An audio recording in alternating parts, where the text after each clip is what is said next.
আচ্ছা, দেখো তো আমার কথা শোনা যাচ্ছে কিনা। আশা করি তোমরা সবাই শুনতে পারছো আমার কথা। তো তোমরা সবাই জানো আমাদের রিভিশন ক্লাস প্রায় কমপ্লিটের দিকে, আমরা প্রায় কমপ্লিট করেই ফেলেছি। প্রায় সবটাই সময় মতো করেছি, কিন্তু একটু অসুবিধার জন্য রিডিং কম্প্রিহেনশন আর ম্যাথের যে রিজনিংটা আছে এটা একটু দেরি হয়ে গেল। তো আমাদের 21 তারিখ থেকে মানে 21শে নভেম্বর থেকে শুরু হয়েছিল। তো আমাদের রিসার্চ অ্যাপটিটিউড হয়ে গেছে, কমিউনিকেশন হয়ে গেছে, আইসিটি হয়ে গেছে, হায়ার এডুকেশন হয়ে গেছে, ডিআই হয়ে গেছে, ইভিএস হয়ে গেছে, লজিক্যাল রিজনিং হয়ে গেছে, কিছুটা অংশ বাকি আছে। তারপরে আমাদের ম্যাথ করার কথা ছিল, কিন্তু সেটি একটু কারণবশত আমি করাতে পারিনি। তো আমি রিডিং কম্প্রিহেনশনটা নিয়ে আসছি এবং তারপরে ম্যাথের রিজনিংও পরের ক্লাসে নিয়ে আসবো। তো আশা করি তোমরা সবাই ক্লাসগুলোকে ভালোভাবে দেখছো। আর এই ধরনের ক্লাসের রেগুলার আপডেট পেতে হলে যারা যারা এখনও পর্যন্ত আমাদের হোয়াটসঅ্যাপ কমিউনিটি গ্রুপ আছে সেখানে যুক্ত হওনি, সেখানে একটু যুক্ত হয়ে নেবে। হোয়াটসঅ্যাপ গ্রুপের লিঙ্ক দেখবে আমাদের ডেসক্রিপশন বক্সেও পেয়ে যাবে। এবিসি গ্রুপ থাকবে, এতে জয়েন হতে না পারলে বিতে হবে, বিতে না হলে সিতে হয়ে যাবে, একটা না একটাতে হয়ে যাবে। কিন্তু সবগুলোতে হতে হবে না, একটা গ্রুপে থাকলেই হবে। কারণ হচ্ছে এতে ভবিষ্যতের, ধরে নাও এবারের নেট সেট ডিসেম্বরে তো রয়েছেই, তারপরে ভবিষ্যতের ক্লাসের জন্যও কিন্তু তোমরা এখানে রেগুলার বেসিসে আপডেট পেয়ে যাবে। তো অবশ্যই গ্রুপে যুক্ত থেকো, তাহলে আমাদের চ্যানেলের সাথে সবসময় যুক্ত থাকতে পারবে। আর ওটা কমিউনিটি গ্রুপ, কেউ কারো নম্বর দেখতে পারে না, অর্থাৎ শুধুমাত্র গ্রুপে দেখবে, অ্যাডমিনকেই শো করাবে, কিন্তু সবাই থাকবে। কারণ এখানে আমরা কমিউনিটি গ্রুপ রেখেছি, অনেক ক্ষেত্রেই দেখা যায় যে কিছু অসাধু ব্যক্তিরা নম্বর নিয়ে তারপর মেসেজ করা শুরু করে। তো আমরা সেটাকে অ্যাভয়েড করবার জন্য কমিউনিটি গ্রুপই রেখেছি, তো যেন কিনা সবার নম্বর সিকিউর থাকে। বেশ, তো এই জায়গাটাতে তোমরা সবাই যুক্ত হবে। কোথায় পাবে লিঙ্ক? ডেসক্রিপশন বক্সে পাবে, আর হচ্ছে আমাদের যে কমেন্ট সেকশন আছে সেখানে তুমি পেয়ে যাবে। সেখানে অবশ্যই মাস্ট বি যুক্ত হয়ে থেকো। এবার আসি আজকে রিডিং কম্প্রিহেনশনে। রিডিং কম্প্রিহেনশনের যেই টপিকগুলো আসে, টপিক বলতে এটা তো আনসিন থাকে, এটাকে তো আমরা কখনোই এইভাবে ধরতে পারি না যে এই ধরনের টপিকগুলোই দেবে বা এগুলোই, কিন্তু হ্যাঁ কিছু টেকনিক আছে। ঠিক আছে, আজকের ক্লাসটা খুব একটা বেশি লেন্দি হবে না, তো একটু মনোযোগ দিয়ে ধৈর্য সহকারে সবাই একটু পুরোটাকে দেখার চেষ্টা করবে। দেখো, রিডিং কম্প্রিহেনশনে যেটা আমরা হতে দেখি আর কি, রিডিং কম্প্রিহেনশন যেটা একটা মেইন ফ্যাক্টর সেটা থাকে হচ্ছে যে কীভাবে কোন টেকনিকে আমরা একটা কোশ্চেন যখন আসে সেটাকে সলভ করবো। সাধারণত আমরা দেখি স্টুডেন্টরা বেশিরভাগ ক্ষেত্রেই রিডিং কম্প্রিহেনশন থাকে ওটাকে পড়তেই সময় লাগিয়ে দেয়। দেখো, সেটের ক্ষেত্রে, নেটের ক্ষেত্রেও তো সময় পাওয়া যায়, কিন্তু সেটের ক্ষেত্রে তোমার রিডিং কম্প্রিহেনশনে মূলত 5টা কোশ্চেন থাকবে, এটাতে 2 নম্বর করে থাকে, তাই না? 10 নম্বর এখানে থাকে। এবার তুমি পুরো আনসিন, এত বড় আনসিনটাকে পুরোটাকে পড়ো একবার, তারপরে কোশ্চেন সলভ করো, তারপর আবার পড়ো, কোশ্চেন সলভ করো। এইভাবে কিন্তু যদি করি তাহলে আমরা সঠিক সময় কিন্তু কমপ্লিট করতে পারবো না। তার একটা টেকনিক আছে। তো এই ভিডিওতে বা এই ক্লাসের মাধ্যমে আমরা সেই টেকনিকগুলোকে একটু ফলো করার চেষ্টা করবো। এবং আবারও বলছি, যারা যারা ক্লাসটি করছো তারা কিন্তু অবশ্যই এই টেকনিকটাকেই ফলো করবে পরীক্ষাতে। দেখবে একদম 1000 টাইম তুমি বেশি এফোর্ট মানে দিতে পারবে নম্বর আনার ক্ষেত্রে। ঠিক আছে, তো এটা একটু করবে। তার আগে একটুখানি বলে রাখি, আমাদের পেপার ওয়ানের summary note, short summary note পাওয়া যাচ্ছে। ঠিক আছে, তো 10টা ইউনিটই কভার করা আছে, বাংলা ইংলিশ দুভাষাতেই। যদি কেউ থাকো তাহলে অবশ্যই এটাকে নিয়ে নাও। এটা বেসিক্যালি শর্ট সামারি নোট, মাথায় রাখবে এটা কিন্তু summary note, short summary note. এটা আমরা বানিয়েছি হচ্ছে একদম প্রিপারেশনের শেষ সময়। ঠিক আছে, তো খুবই অল্প সময়ের মধ্যে খুবই শর্টে লিখে দেওয়া আছে। ফলে কী হবে, অনলাইনার যেহেতু খুবই অল্প সময়ের মধ্যে 2 থেকে 3 দিনের মধ্যে যেন তুমি রিভিশন করে ফেলতে পারো বা পেপার ওয়ানের। তো তার জন্য এটা করা, এটা মূলত পরীক্ষার 5 দিন আগে নিলেও তোমার কিন্তু কাজে লাগবে। তো অবশ্যই যদি কেউ থেকে থাকো তাহলে এই, যদি এখনও না নিয়ে থাকো এটাকে নেবে। ওকে, ঠিক আছে, আমরা তাহলে ক্লাসটাতে ঢুকে যাচ্ছি এবং ক্লাসটাকে করছি। আর অবশ্যই গ্রুপে যুক্ত থেকো। এরপরে আমাদের কিন্তু পিওয়াইকিউ সলভ আসবে। হ্যাঁ, পিওয়াইকিউ এগুলো পরীক্ষার আগেই আমরা প্রত্যেক বছরই করাই, কারণটা হচ্ছে পরীক্ষার আগে করালে সেগুলো সহজে মনে থাকে। তো সেই জন্যই এটাকে পিওয়াইকিউগুলোকেও কিন্তু পরীক্ষার ধরে নাও 5 থেকে 10 দিনের মধ্যে আমরা নিয়ে আসবো। তো সেই জায়গাটাকে মাথায় রেখো সবাই। ওকে, ঠিক আছে, তো ক্লাসে ঢুকে যাচ্ছি। রিডিং কম্প্রিহেনশনকে যদি আমরা এখানে দেখি, তাহলে রিডিং কম্প্রিহেনশনকে আমরা এখানে 3টি পর্যায়ে ভাগ করেছি। মূলত এই ভিডিওতে আমরা 3টি পর্যায়ে ভাগ করেছি, যে 3টি পর্যায়কে সবসময় তোমাদের খেয়াল রাখতে হবে। প্রথম যেটা রেখেছি সেটা হচ্ছে রিডিং প্ল্যান। রিডিংয়ের সময় কী রকম প্ল্যানিং করে আমরা মূলত রিডিংটা করব বা রিডিং কম্প্রিহেনশনটাকে পড়বো, অর্থাৎ স্ট্র্যাটেজিটা কীরকম হবে। তারপরে রয়েছে আরসি এক্সাম্পল, অর্থাৎ রিডিং কম্প্রিহেনশনের রীতিমতো একটি এক্সাম্পল দিয়ে মূলত টোটাল বিষয়টিকে করানোর চেষ্টা করব। আরেকটি রয়েছে 3rd নম্বর যে পয়েন্টটা আমরা এখানে ইন্ট্রোডিউস করার চেষ্টা করেছি, সেটা হচ্ছে স্টুডেন্টসের যেসব মিস্টেকগুলো হয় রিডিং কম্প্রিহেনশন করবার সময়, সেগুলোকে তোমরা যারা ভিডিওটি দেখছো তারা কিভাবে অ্যাভয়েড করবে, যেন ওই সেম মিস্টেকগুলো যেন তোমরা না করো, তো ওই জায়গাগুলোকেও কিন্তু আমরা ধরিয়ে দেওয়ার চেষ্টা করব। বেশ, তাহলে প্রথমে আসি রিডিং প্ল্যানটা কীরকম হবে। তো তোমরা দেখো এখানে স্ক্রিনে দেখতেই পাচ্ছ, প্রথম যেটা পয়েন্ট আছে সেটা হলো টাইমটাকে ঠিক করে নিতে হবে। দেখো রিডিং কম্প্রিহেনশন এমন একটি প্যাসেজ, তোমরা যদি এটা ঠিকঠাকভাবে পড়ো, অর্থাৎ মূলত রিডিং কম্প্রিহেনশন টোটালটাই খুবই ইজি থাকে, নেট এবং সেট দুটোতেই। এবং রিডিং কম্প্রিহেনশনটা যদি ঠিকঠাকভাবে পড়ো এবং করো, তাহলে ইজিলি কিন্তু এখান থেকে 5টা কোশ্চেন ইজিলি করে দেওয়া যায়, অর্থাৎ 10 নম্বর ইজিলি আনা যায়। তো এবার এটা করবার জন্য, অর্থাৎ যেহেতু প্যাসেজটা একটু বড় থাকে, লম্বা থাকে, তো ওই জায়গাতে আমাদের সবসময় চেষ্টা করতে হয় প্রথমের বা শেষের দিকে না করে প্যাসেজ, অর্থাৎ রিডিং কম্প্রিহেনশনের যে প্যাসেজটা থাকবে সেটা পরীক্ষার মাঝ বরাবর এটাকে ক্লিয়ার করার চেষ্টা করতে হয়, ঠিক আছে? তাহলে কি হবে, সেই ক্ষেত্রে তোমার একটু সময়টা একটু হলেও সামঞ্জস্যতায় থাকবে। তো প্রথমে টাইমটাকে ঠিক করে নিতে হবে। তো আমাদের কথা মতোই যে করতে হবে এমন কোনো কথা নেই, তুমি তোমার মতো কিন্তু টাইমটাকে সেট করে নিতে পারো। তো প্রথমে একটা টাইম ঠিক করতে হবে, ঠিক কোন সময়টাই তুমি এই রিডিং কম্প্রিহেনশনটা করতে চাইছো। তারপরে হচ্ছে যে আরসির যে কোশ্চেনগুলো থাকবে, অর্থাৎ রিডিং কম্প্রিহেনশনের যে কোশ্চেনগুলো থাকবে, সেগুলোর মধ্যে থেকে তোমাকে কিওয়ার্ডগুলোকে, অর্থাৎ যেগুলো মূলত প্রশ্নগুলো রয়েছে, আবারও বলবো, যেসব প্রশ্ন রয়েছে আগেই প্যাসেজটা পড়ার দরকার নেই, প্রথমে প্রশ্নগুলো পড়ে নিতে হবে। তো প্রশ্নগুলোর মধ্যে যেসব কিওয়ার্ডগুলো রয়েছে, অর্থাৎ যেগুলো তো আমরা গিয়ে প্যাসেজে খোঁজা শুরু করব, সেইগুলোকে আন্ডারলাইন করে নিতে হবে। এবার সাধারণত তোমরা যারা সেট দেবে তারা আন্ডারলাইন করার সুযোগ পাবে, কারণ হচ্ছে পেপারে যেহেতু কোশ্চেন পেপার থাকবে। কিন্তু যারা নেট দেবে তারা হয়তো ফেস করেছো যে কম্পিউটারে টোটাল ক্লাসটি হয়ে থাকে, অর্থাৎ কম্পিউটারের টোটাল পরীক্ষাটি হয়ে থাকে। তো ওই জায়গাতে দাঁড়িয়ে তোমরা চেষ্টা করবে তোমাদের যে রাফ ওয়ার্কের যে মূলত কপিটা থাকবে, সেখানে আন্ডারলাইন করার যেগুলো তোমার মনে হচ্ছে যে কিওয়ার্ড, ওগুলো একটু লিখে নেবে। রাফ যে ওয়ার্কের স্পেসটা থাকবে ওখানে একটু লিখে নেবে, ঠিক আছে? তারপরে প্রত্যেকটি প্যারাগ্রাফ, যখন তুমি সব কোশ্চেন কিওয়ার্ডগুলোকে জেনে নিলে এবং মূলত আন্ডারলাইন করে নিলে বা লিখে নিলে, এরপরে প্রত্যেকটি প্যারাগ্রাফ, অর্থাৎ তোমার একটি রিডিং কম্প্রিহেনশনের প্যাসেজে মনে করো 3টে প্যারাগ্রাফ আছে, তো প্রত্যেকটি প্যারাগ্রাফের ফার্স্ট সেন্টেন্সগুলোকে একটু ভালো করে পড়তে হবে। কেন ফার্স্ট সেন্টেন্সগুলোকে একটু ভালোভাবে পড়তে হবে? কারণটা হলো, সাধারণত তোমরা যদি রিডিং কম্প্রিহেনশন দেখো, তো দেখবে প্রথম সেন্টেন্সের থ্রুতেই কিন্তু মোটামুটি একটা ওই প্যারাগ্রাফে কি বলতে চেষ্টা করা হয়েছে সেটা একটা প্রপার ধারণা দেওয়া থাকে। তো তার জন্য আমরা সবসময় সাজেস্ট করি আমাদের স্টুডেন্টকে যে সবসময় প্যারাগ্রাফের প্রথম সেন্টেন্সগুলোকে তোমরা কিন্তু ভালো করে পড়ার চেষ্টা করবে। তারপরে হেডিং এবং সাব হেডিংগুলিকেও কিন্তু এখানে ইম্পর্টেন্স দিতে হবে, অর্থাৎ সেই ফার্স্ট সেন্টেন্সের ভিত্তিতে যে হেডিং আছে বা সাব হেডিংগুলো আছে সেগুলোকেও কিন্তু এখানে ইম্পর্টেন্স দিয়ে পড়তে হবে। কারণ কি হয়, মূলত আগেও বলেছি যে আমাদের রিডিং কম্প্রিহেনশনে 5টি কোশ্চেন থাকে মূলত, তার মধ্যে দেখবে 3টি কোশ্চেন এমন থাকে ডিরেক্ট কোশ্চেন থাকে, অর্থাৎ যেগুলো তুমি প্যাসেজ থেকে ডিরেক্টলি অ্যান্সার করতে পারবে। আর 2টো কোশ্চেন এমন থাকে যেগুলো তুমি প্যাসেজটাকে ডিরেক্ট অ্যান্সার করতে পারবে না, সেটা পুরো প্যাসেজটাকে একটুখানি পড়লে তবেই তোমার আইডিয়া আসবে যে ওই প্যাসেজটার সম্পর্কে কি বলতে চাইছে। সেই রকম কোশ্চেন 2টি থাকে। তো আমরা যখন রিডিং কম্প্রিহেনশনে এক্সাম্পলটা দেবো এর পরের মূলত স্লাইডে, তখন এটা প্রপারলি তোমরা আরও ভালো বুঝতে পারবে। এরপরের যেটা পয়েন্টকে আমাদের মনে রাখতে হবে যে এভাবে 5টি প্রশ্নের উত্তর কিন্তু আমাদের প্রপারলি দেওয়ার চেষ্টা করতে হবে। যেটা আমি একটু আগেই বললাম যে 3টি প্রশ্ন থাকে ডিরেক্ট থাকে আর 2টি প্রশ্ন ইনডিরেক্ট থাকে, অর্থাৎ তোমাকে সরাসরি 3টে প্রশ্ন দেবে যেটা ডিরেক্টলি প্যাসেজ থেকে পাবে, আর 2টো এমন থাকবে যে তোমাকে প্যাসেজটাকে পড়ে তার থেকে ইন্টারপ্রিট করে তোমাকে বার করতে হবে যে অ্যাকচুয়ালি 2টো প্রশ্নের উত্তর কী। তো ওগুলোকে পড়ার জন্য অবশ্যই তোমাকে কিন্তু হেডিং সাব হেডিংগুলোকে একটু গুরুত্ব দিতে হবে, ঠিক আছে? এইটা হলো টোটাল রিডিংয়ের প্ল্যান, ঠিক আছে? এরপরে আসছি আমরা যে রিডিং কম্প্রিহেনশনটা থাকবে সেটার এখানে একটা মূলত এক্সাম্পল। তো দেখো এখানে রিডিং কম্প্রিহেনশন আমরা একটা রেখেছি। এখানে যদি আমরা টোটালটা পড়তে চাই তাহলে স্বাভাবিক তোমাদের ক্লাস করতেও ভালো লাগবে না, আর হচ্ছে অনেকটা বোরিং ফিল হবে, কারণ যদি আমরা শুধু রিডিং পড়া শুরু করি। তো আমরা ডিরেক্টলি আগে যাচ্ছি কোশ্চেনের উপরে। তো এটা প্যাসেজটা এটাতে আবার আসবো, তো আগে আমরা কোশ্চেনে চলে যাই, ঠিক আছে?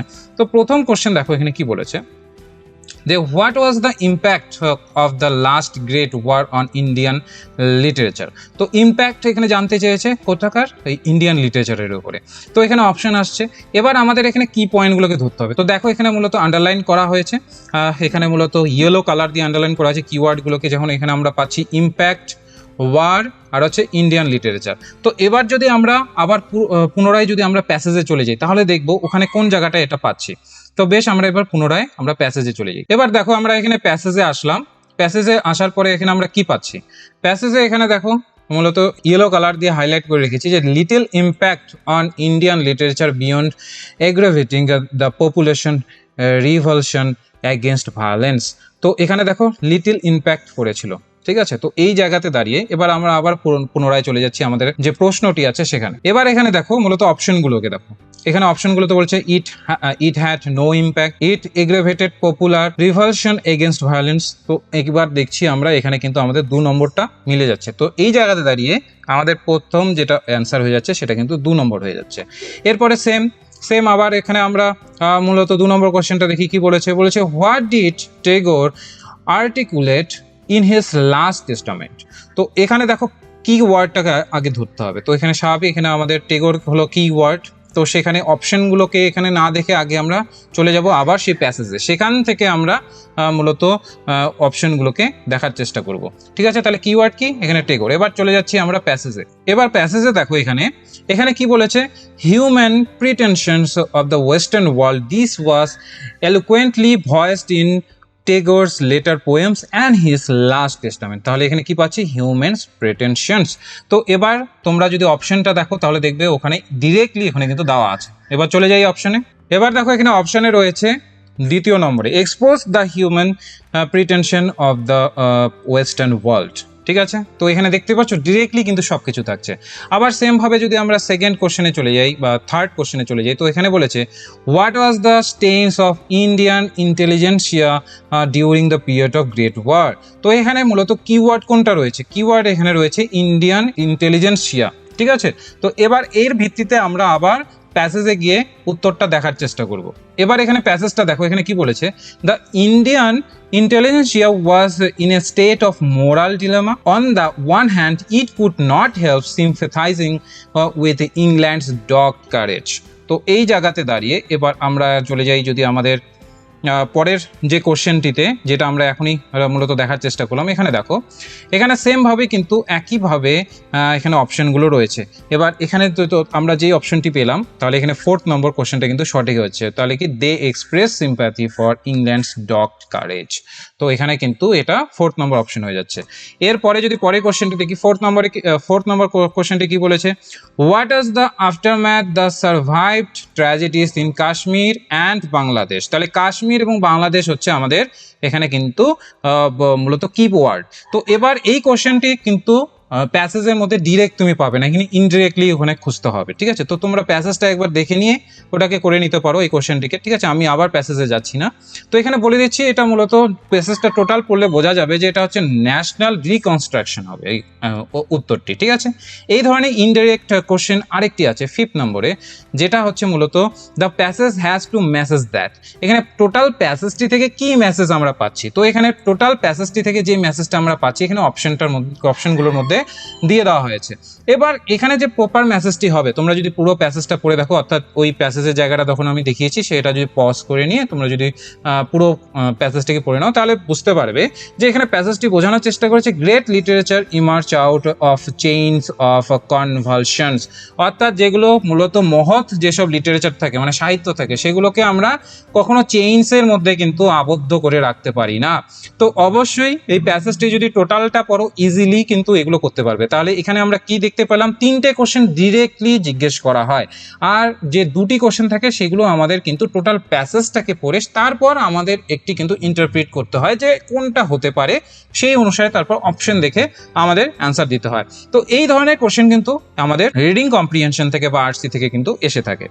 এবার আশা করি বুঝতে পেরেছো এই জায়গাটুকু। এরপরে আমরা চলে আসি আমাদের যে থার্ড স্টেজ, যেটা আমরা বোঝানোর চেষ্টা করেছিলাম, যে মূলত স্টুডেন্টরা যেসব মিস্টেক্সগুলো করে থাকে, অর্থাৎ স্টুডেন্ট যেসব মিস্টেক্সগুলোকে বারবার করে থাকে, তারা ভাবে যে আরসি খুবই মূলত সহজ, এটাকে একদম অন দ্য স্পট গিয়ে করব, কোনো রকম প্রবলেম নেই। কিন্তু এটার জন্য যদি 5টি কোশ্চেন যদি ঠিক করতে চাও, অর্থাৎ 10 নম্বর যদি আনতে চাও, তাহলে এটাকেও কিন্তু সমান পরিমাণে তোমাকে প্র্যাকটিস করতে হবে, যেটা তুমি ডিআই, রিজনিং, ম্যাথমেটিক্যাল রিজনিং এগুলোতে করে থাকো। তো এই যেভাবে আমি করানোর চেষ্টা করছি, এভাবেই কিন্তু যেভাবে বলার চেষ্টা করছি, এভাবেই কিন্তু প্রপার করবার চেষ্টা করবে। এবার দেখো এখানে বলেছে স্টুডেন্টস মিস্টেক্স। তাহলে এখানে আমরা প্রপার স্টুডেন্টসের কি মিস্টেক্স আমরা মূলত ধরতে পেরেছি যে তারা মূলত বেশিরভাগ ক্ষেত্রে করে থাকে, সেগুলোকে তোমরা যারা ভিডিও দেখছো তাদের অ্যাভয়েড করতে হবে। সেগুলো কি? প্রথমে বলছে পূর্বের কোনো নলেজকে আরসি করবার আরসিতে করবার সময় কাজে লাগানো যাবে না। অর্থাৎ ধরে নাও তোমার একটা প্রপার নলেজ আছে যে বিষয়টা নিয়ে, সেটা নিয়েই হয়তো বা আরসি এসেছে, অর্থাৎ রিডিং কম্প্রিহেনশনে প্যাসেজ এসেছে। এবার তুমি হয়তো বা ওই পূর্বের নলেজকে কাজে লাগিয়ে রিডিং কম্প্রিহেনশনটাকেও করার চেষ্টা করছো, তাহলে এটা কখনোই কিন্তু করবে না। কারণটা কি? কারণ ধরে নাও, আমি একটা সিম্পল উদাহরণ দিই, ধরে নাও যে কোনো একটা সফটওয়্যার নিয়ে একটি কোশ্চেন এসেছে। এবার সফটওয়্যার কি বেসিসে সফটওয়্যার, ধরে নাও কম্পিউটারের কোনো একটা সফটওয়্যার নিয়ে কোশ্চেন এসেছে। এবার মূলত তোমার ওই সফটওয়্যারটার সম্বন্ধে প্রপার জানা আছে, কিন্তু প্যাসেজে তোমার যেসব বিষয় জানা আছে সেগুলো সম্পর্কে কিন্তু আসেনি, প্যাসেজে একটু অন্য ধরনের এসেছে। আবার তোমার মনে হচ্ছে যে না, মূলত ওই সফটওয়্যারগুলো এভাবে ব্যবহার করতে হয়। এবার তুমি ওই অপশনগুলোতে প্যাসেজটাকে না পড়ে অপশনগুলোতে মূলত তোমার যে পূর্বের অভিজ্ঞতা আছে সেই ভিত্তিতে অ্যান্সার করা শুরু করলে, তো এটা কখনই করবে না। আমাদের রিডিং কম্প্রিহেনশনের মূলত প্রধান যেটা একদম মূল পয়েন্ট, সেটি হচ্ছে কখনোই রিডিং কম্প্রিহেনশনের প্যাসেজের মধ্যে যা কোশ্চেন দেওয়া থাকবে তার বাইরে অ্যান্সার করতে নেই। অর্থাৎ তোমার যদি প্রপার ওই বিষয় সম্পর্কে আগের অনেক নলেজ থাকে, তবু তুমি এটা করতে যাবে না। যদি রিডিং কম্প্রিহেনশনে সেই নলেজটা তুমি পাও, তবেই সেটাকে আবার তুমি কোশ্চেনের মাধ্যমে অ্যান্সার দেওয়ার চেষ্টা করবে, কিন্তু নিজের থেকে করার চেষ্টা করবে না। এটা সব থেকে বেশি কিন্তু গুরুত্বপূর্ণ পয়েন্ট, যেটা বেশিরভাগ স্টুডেন্ট মূলত করে থাকে। অর্থাৎ প্যাসেজটাকে না দেখে, প্যাসেজটা টোটালটা না পড়ে একটা ধারণা তার হয়ে যায়, যেহেতু আগে তো সেই প্যাসেজ সম্পর্কে হয়তো বা সে আগে প্র্যাকটিস করেছে। তারপর সে কি করে, নিজের ওই পূর্বের অভিজ্ঞতার ভিত্তিতে সে ওই কোশ্চেনের অ্যান্সারগুলোকে করার চেষ্টা করে, এতেই কিন্তু ভুল হয়ে যায়। তো এই ভুল কখনো করবে না। তারপরে বলা হয়েছে যে রিগ্রেসিভ রিডিং কখনো করবে না। অর্থাৎ বেশিরভাগ student, most of the student কি করে, মূলত প্রথমে একটু দ্রুত পড়ে নেয় রিডিং কম্প্রিহেনশনটাকে, তারপর আবার ওই কোশ্চেনগুলোকে পড়ে এসে আবার মূলত আরেকবার পড়ে নেয়, তারপর আবার ভালোভাবে করার জন্য আবার পড়ে নেয়। তো এতে কি হয়, সময় প্রচুর নষ্ট হয়ে যায়। ঠিক আছে, এটা খুবই একটা খারাপ জিনিস। কখনোই রিগ্রেসিভ রিডিং করবে না। মূলত একবার কোশ্চেনটাকে পড়ে নেবে, পড়ে নেওয়ার পরে তারপর যতটুকু করার ইচ্ছে, তুমি ধরে নাও তোমার জানা আছে যে হ্যাঁ, এই রিডিং কম্প্রিহেনশনটাকে আমি ভালোভাবে পড়বো, তাহলে একবারই মূলত টোটালটাকে একবারই পড়ে নিয়ে তারপর অ্যান্সার করার চেষ্টা করবে। ঠিক আছে, তারপর হচ্ছে আরসি কখনো পরীক্ষা একদম শুরুতে করবে না বা একদম শেষে করবে না। আরসি সবসময় পরীক্ষার মিডিল সময় করবে। অর্থাৎ ধরে নাও তোমার কাছে 1 ঘন্টা সময় দিয়েছে পেপার 1-এর, তাহলে আরসিটা চেষ্টা করবে মিডিল সময় রাখার। প্রথমের দিকে মূলত থিওরিটিক্যাল যেসব কোশ্চেন আছে, যেমন ধরে নাও আমাদের research aptitude, teaching aptitude, communication, এগুলো থেকে থিওরিটিক্যাল কোশ্চেন থাকে। তো এগুলো হয়তো বা তুমি পারবে, নয়তো পারবে না, এটা তোমার জানা আছে। যেটা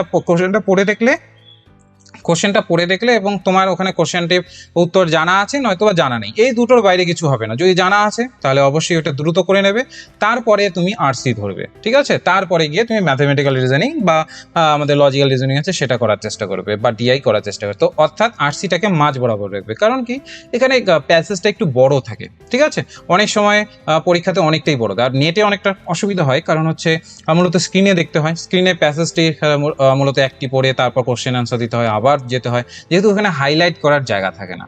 তো তোমাদের যেসব পদ্ধতিতে আমি বললাম সেভাবে করলে কিন্তু প্রপার রিডিং কম্প্রিহেনশন নিয়ে আশা করি কোনো রকম প্রবলেম থাকবে না। ঠিক আছে, বেশ, তোমাদের যদি ক্লাসটি ভালো লেগেছে তাহলে অবশ্যই লাইক, শেয়ার এবং সাবস্ক্রাইব করবে। আর অবশ্যই সাবস্ক্রাইব করবে, কারণ এরকম ক্লাস পাওয়ার জন্য তোমাদের আগে ভিডিওটিকে লাইক করে সাবস্ক্রাইব করে রাখতে হবে, তবেই পরবর্তী ক্লাসের যে আপডেটগুলো সেটা তোমরা ইজিলি পাবে। আবারও বলছি, আমরা মূলত লাইভ ক্লাস করা শুরু করেছি। প্রায় আমাদের research, teaching, communication, ICT, people development, higher education, এগুলো ক্লাস কমপ্লিট হয়ে গেছে। এরপরে আমরা ধরবো ম্যাথমেটিক্যাল রিজনিং। তো তোমরা যারা মূলত এই ভিডিওটি দেখছো, যারা ক্লাসগুলোকে করছো না, অবশ্যই ক্লাসগুলোকে করবে। ক্লাস করার লিঙ্কটা আমি ঠিক মূলত একদম উপরে এই কোণার দিকে সেখানে আমি দিয়ে দেবো। এখানে মূলত তোমরা প্লে লিস্টটা পেয়ে যাবে, ক্লাসের লাইভ ক্লাস যতগুলো হয়েছে সেটা প্লে লিস্ট পেয়ে যাবে এই আই বটনে। তো সেখান থেকে তোমরা গিয়ে পুরো ক্লাসটিকে দেখে নিতে পারো। আশা করি একটু হলেও তোমাদের কাজে লাগবে। আর যদি পুরো আজকের ক্লাসটি রিডিং কম্প্রিহেনশনটা নিয়ে যদি ভালো লেগেছে তাহলে অবশ্যই লাইক করবে এবং ভিডিওটিকে অবশ্যই লাইক করে চ্যানেলটিকে সাবস্ক্রাইব করবে। আশা করি তোমরা সবাই ভালো থাকবে। নমস্কার।